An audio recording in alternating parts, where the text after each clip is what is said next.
Do you ever find that the growth that you envision for yourself, your team, or your projects just seems to remain out of reach no matter how hard you try?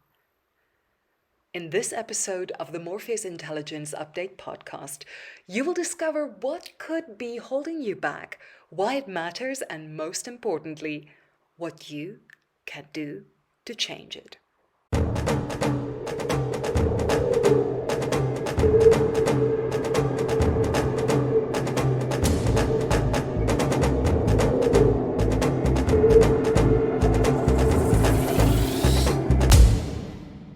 Today we are talking about growth being all about mindsets. This is what our discussion is. So, what do we mean? What do I mean growth is about mindsets? Well, let's talk a little bit about this, and we're going to start with asking the simple question of what? What is it that we're talking about today? And the real question is, what is real growth? You see, we live in a world where we've conditioned a lot by our education system that growth is about knowledge and skill. It's about you've got to gain the right skills, you've got to grow, and then everything will be sorted. I mean, right to the point where I've had clients who kind of go, so what are you missing? And I want to gain confidence. How are you going to gain confidence? Well, if I gain a qualification, I'll be confident. And then I know people with PhDs who aren't confident. So, it doesn't necessarily work that way. So what is real growth? Well, it's more than adding new knowledge and qualifications. It's more than developing new skills. It's more than just that impetus, getting started, just get going. It's more than willpower to keep going. Try harder. Try harder is a big mentality that so many of us suffer from. It's more than all of that. So what is real growth? Real growth is about shifting our limiting beliefs and changing our mindsets. And if we think of this even as leaders, maybe as parents, maybe as people who influence others as part of our career, maybe as managers, maybe as people who influence in the workplace, maybe even people who influence their friends, if we are looking for our people to grow, the people that we are influencing, then what we are looking at is shifting their limiting beliefs, changing their mindsets. Now that gets quite tricky because you can't force it. This is something you've got to create the environment for and then get it to change. So, why? Why is mindset the key for our growth? Why do we need mindset change? And I've got three main reasons I'm going to give you now. And the first one is this. It's our autopilot. So if you can imagine in an aircraft, in particular a smallish aircraft that's got an autopilot system, they're a little bit more complicated on the big airliners. It's quite simple. You put a bearing into the autopilot, you tune it, and it goes in a particular direction. If you then just veer off that direction, the moment you let go, it will pull you back onto that direction. And that's what mindsets do. So even if we find ourselves getting to a place where we now know this is what we want to do, the moment we take a breather, the moment we let go that control, the moment we stop trying harder, and by the way, the research is very clear on willpower. Willpower is a limited, finite resource. You will run out. And if you try to do everything by willpower, you will struggle. You've got to actually, what they found in the research was this, that willpower, the people who are best at willpower actually use it for only very specific things. They realize that there are other things that they need to put in place, mindsets as an example, and that will get them through most issues. But the willpower one, they're going to limit for specific things because they see it as a finite resource. And so when we are wanting to change things, wanting to shift things, we want to shift the mindset. Then we don't have to worry so much about willpower. If the mindset is changed, then everything starts to change. And so that's the second point, is that it's not just our autopilot, but if we can shift it, then we're on the right trajectory. And then even if we occasionally veer off, if we release again, we're back on the right trajectory. And so the mindset trumps everything. And when we shift what we believe about ourselves, when we shift our mindsets, we suddenly open up vistas of unimagined possibilities. And that's what we're starting to do. Then, if we need knowledge, it's easy. If we need skills, it's easy. If we need to get going, it's easy. Because once the mindset change has happened, everything else just flows from that and follows that. And that's why mindset change is the key to growth. Let's talk about who. So who needs this kind of growth? Who needs this kind of growth? Well, I'm going to give you three possible kinds of people. The first one is anyone who wants to change something significant in their lives. They want to shift something from one thing to another. Maybe it's a habit. Maybe it's a health-related issue. Maybe it's a career issue. But anybody who wants to make a significant shift needs mindset changes as part of that build, part of that growth. The second kind of person who needs this kind of growth is anyone who wants to leave a lasting impact on their worlds and their people. So parents, for example, who want to leave a legacy, managers and leaders who want to leave a legacy with their people, maybe world changers, who want to leave a legacy. All of these people are looking for a mindset change because everything else will flow from that. And finally, anyone who wants to be a conscious leader. So if you want to be a conscious leader, if you want to make a difference in the world, maybe you want to, and maybe I can talk about that for a moment. A conscious leader is somebody who's been on a journey with themselves. They are very self-aware, self-conscious. Their first level of consciousness is self. Their second level of consciousness is other. They are very aware of their people, their team, those that they're trying to work with.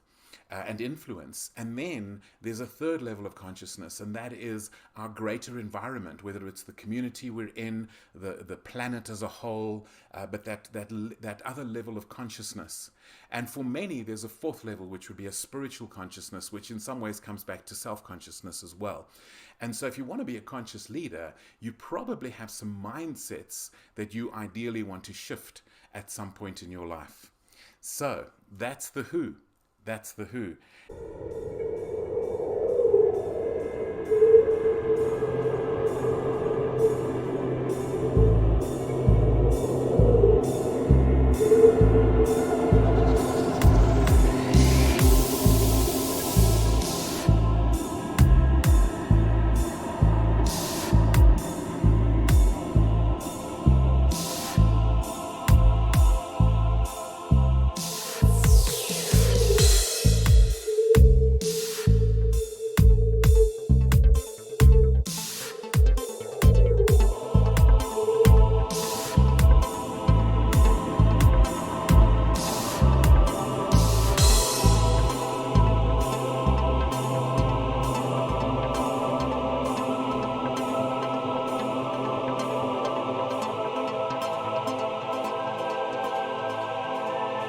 Now let's talk about when.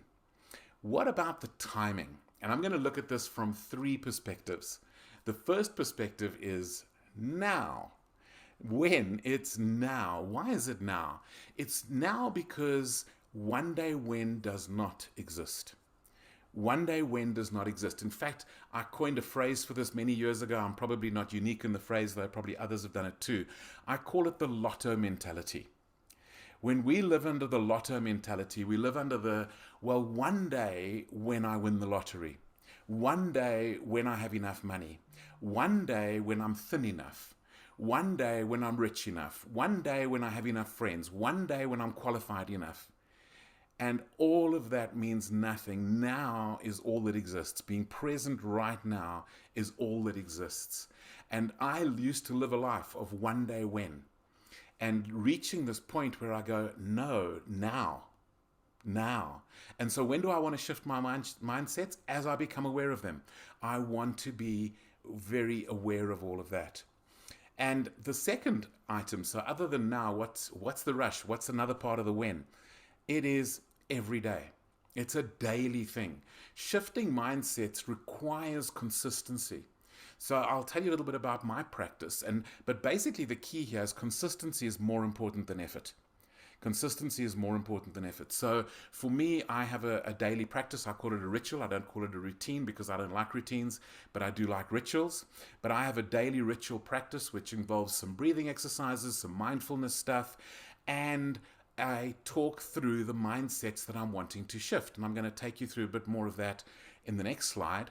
But basically, by being consistent, I'm seeing change. So there's a particular area of mindset change I've been working on every single day for the last year. And I am bearing the fruit of it right now. Things are falling in place as the mindset change is starting to result in a manifestation, a change that is happening in my world. So consistency, way more important than effort in shifting mindsets. And then finally, another piece of when is be patient. Be patient. You will be rewarded. It's so easy for us to get sort of stuck in, I need this change, I need this change. But it's one of those things that gains momentum. And Ryan shared a beautiful illustration for us last month. And I'm going to come back to that in a moment when I talk about the how. So in terms of the when, now is all that exists. Every day, consistency is what will change it. And finally, patience. You will be rewarded if you keep being consistent. Let's talk about how. How do mindsets shift? So the first thing is that we need to be present. Being present is the first piece of mindset shift. So what does that actually mean? Well, it's really about looking for patterns. And I want to tell you a little story because this is, I thought it was a fascinating story. Eric Edmeades tells the story of often he ends up speaking at schools, high schools. And as part of his speech, he does a little trick. He says, okay, so let's make the noise. I want you all shout out as loud as you want to. What is the noise of we're going to order pizza? And everybody's, wow, all positive and cheering and all the rest of it. And he says, okay, and now the pizza arrives in abundance and we gorge ourselves on it and we're all, loving this pizza and it's all going crazy. And he says, okay, now I want you to make the sound. What is the sound of what it sounds like 30 minutes after getting the pizza? And it's like, oh.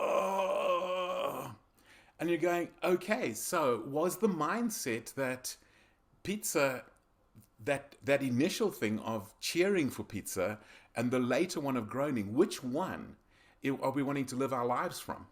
And this isn't an anti-pizza crusade. I'm just giving an example of in my personal life and my struggles with my own obesity and things where so many mindsets have existed where I have assumed certain things and then been disappointed every time. So I want to be present to that. I want to be aware.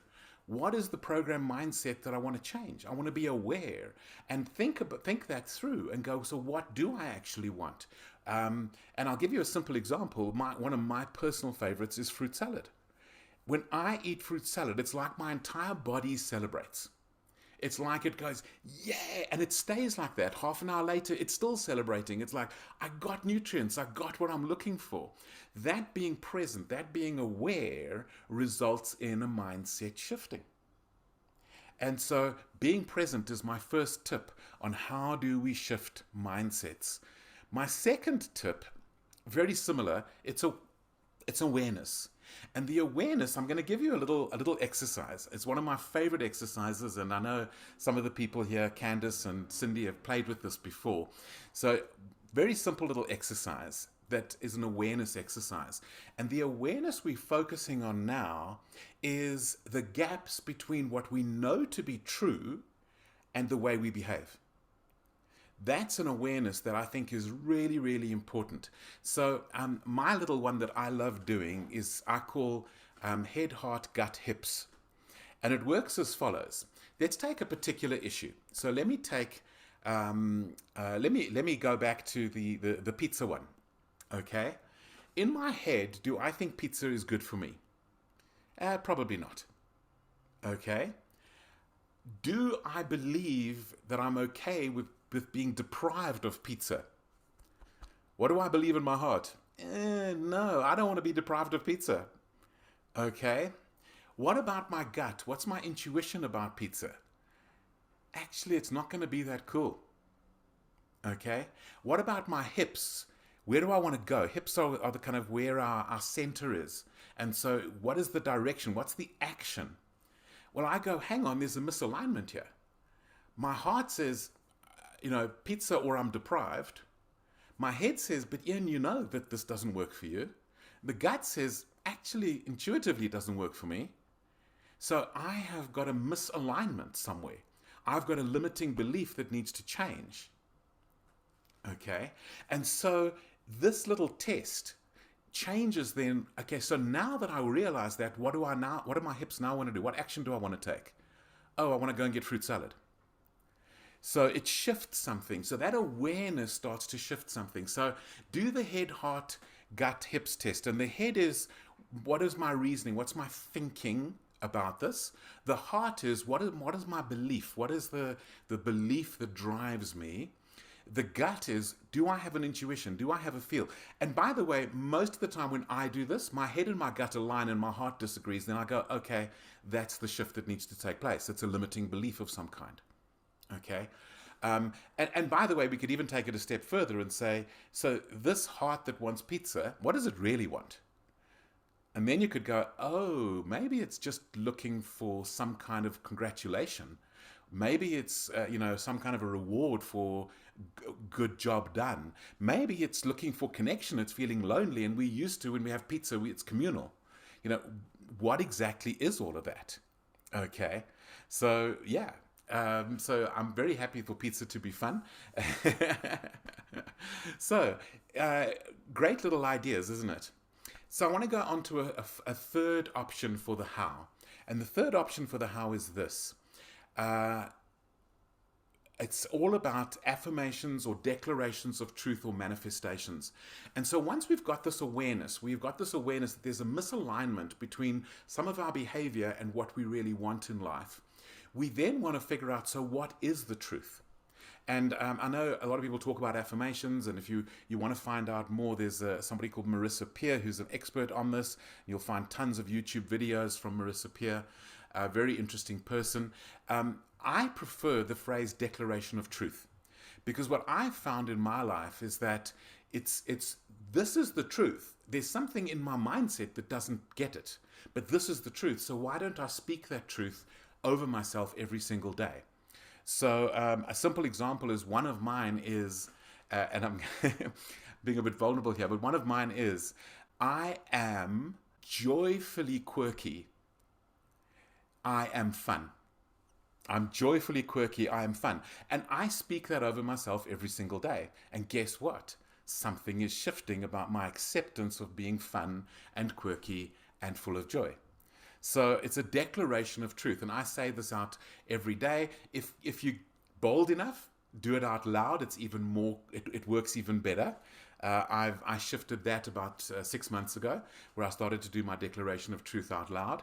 And then finally, if you've got a closest tribe, people who are supporting you in becoming who you want to be as a parent, as a teacher, as a leader, as a conscious leader, as a manager, are there people who actually support you in that in your community, and they might be rooting for you? Share it with them. Let them also be in on these declarations of truth. I mean, not every day, although you could actually, but some kind of a way of sharing that information.